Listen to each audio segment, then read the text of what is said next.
بسم الله الرحمن الرحيم.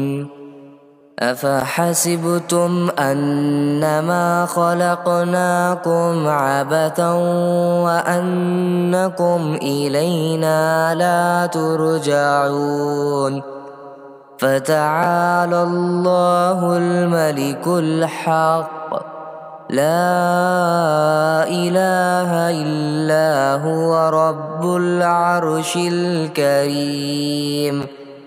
ومن يدع مع الله إلها آخر لا برهان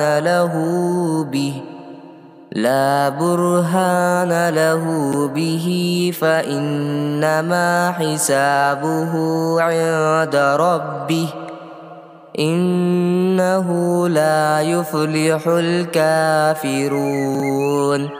وقل رب اغفر وارحم وأنت خير الراحمين.